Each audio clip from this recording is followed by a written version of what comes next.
got no home, I'm just a roaming round, just a wandering worker. I go from town to town, and the police make it hard for me, no matter where I go. And I ain't got no home in this world anymore.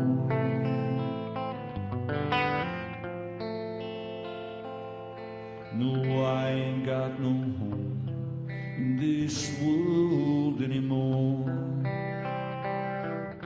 My brothers and my sisters are stranded on this road, long and dusty road that 1,000,000 feet have trod. Now the rich man took my home and drove me from my door. And I ain't got no home in this world anymore.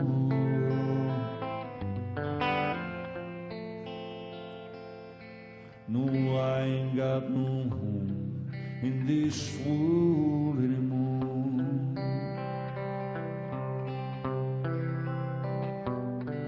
I was farming on the shares and always I was poor. My crops are laid into the banker's store, and my wife took down and died all on the cabin floor. And I ain't got no home in this world anymore.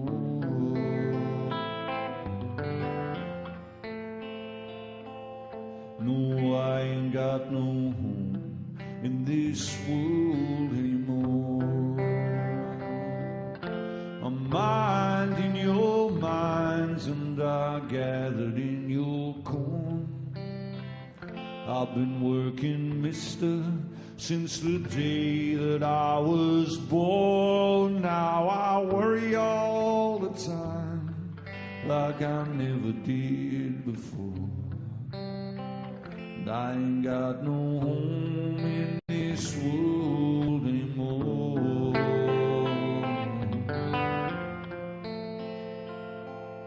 No, I ain't got no home in this world anymore.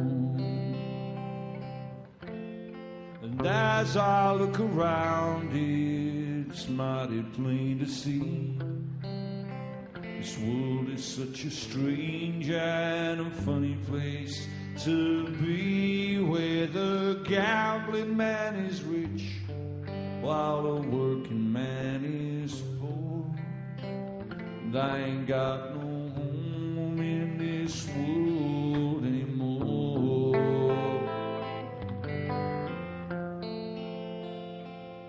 No, I ain't got no home in this world anymore.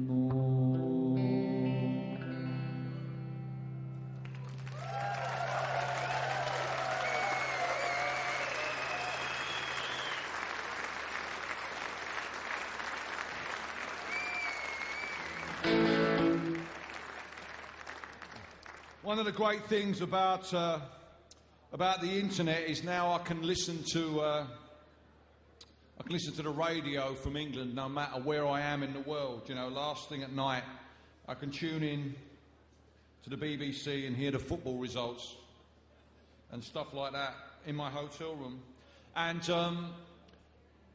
last year, when the credit crunch was beginning, when the banks in America were starting to tank, I was listening to the news from London.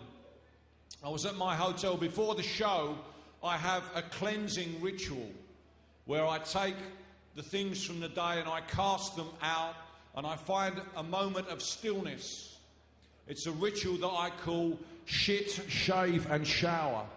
And, yeah. It probably doesn't sound so good in German, but it's fucking great in English, isn't it?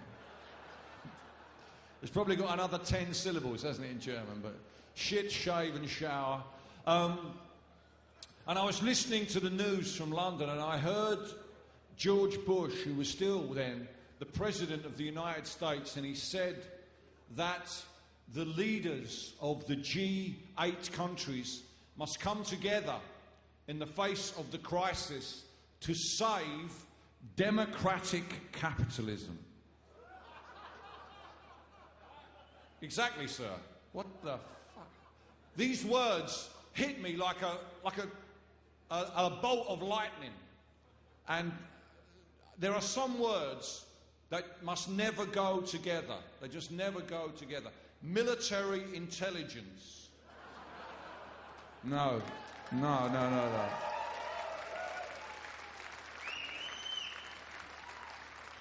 These words do not go together. We have a lovely word for them in English. We call them oxymorons. Isn't that a great word? Another two words. These two words must never go together. American football. Oh, come on. There's a reason why only Americans play American football. I don't want to get into any trouble, so I'm not going to talk about it anymore. Apart from to tell you that English people invented baseball. That's it, I'm not saying anymore. Another two words. These are the words that really worry me. Self-regulation. No, fuck off. That's why there are regulations. Because you can't regulate yourself. Can you? You know, put the chocolate cake back in the fridge. If you can't do it, how can a fucking bank do it, for Christ's sakes? Capitalism is not democratic. It's the opposite of democratic. It's totally anti-democratic. That's the problem that we have. You know, democracy is very good at electing representatives. It's pretty good. But is it good at holding people to account? You know, how do we hold the bankers to account? These people who have economic power over all of our lives, whose greed and arrogance has destroyed our communities, who people have lost their homes, families have been busted apart, people have lost their jobs because of the arrogance and the greed of the global banking class. How do we hold these people to account? You know, the time of ideology has passed. We live now in a post-ideology period. The language of Marx is dead, but the problems that Marx wrote about have not been solved. How are we going to deal with those problems in a non-ideological world? This is the big question. In the 21st century, the word accountability is going to be a very, very powerful political world. As we look, how do we hold those people who have power over us to account? That's the challenge that we face, whether we're in Europe, America, Africa, Asia, Australia, wherever. That's what this song is about. It's called NPWA, no power without accountability.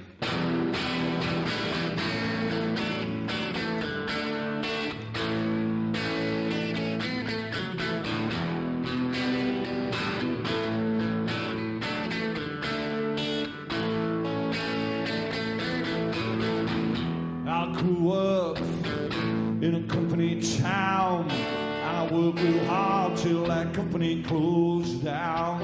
They gave my job to another man on half my wages in some foreign land. And when I asked, how could that be any good for our economy, I was told nobody cares so long as they make money when they sell their shares. Can you hear us? Are you listening? No power without accountability. Yeah.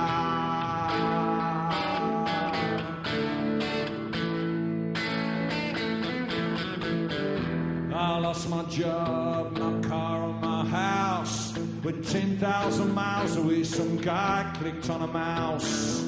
He didn't know me, we never spoke. Didn't ask my opinion or canvass for my vote. I guess it's true, nobody cares till those petrol bombs come spinning through the air. Gotta find a way to hold them to account before they find a way to snuff our voices out. Can you hear us? Are you listening? No power without accountability, yeah.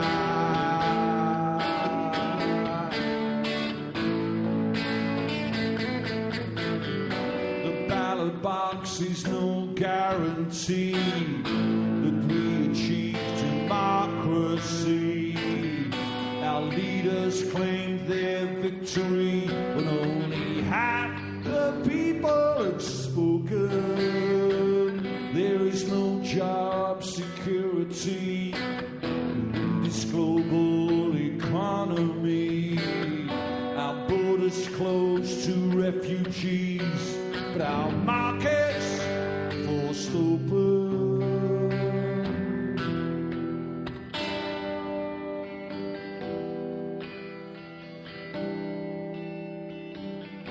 The World Bank says to Mexico, we'll cut you off if you don't keep your taxes low. But they have no right to wield that sword. They take their orders from the chairman of the board. IMF, WTO, I hear these words just every place I go. Who are these people who elected them? And how do I replace them with some of my friends? Can you hear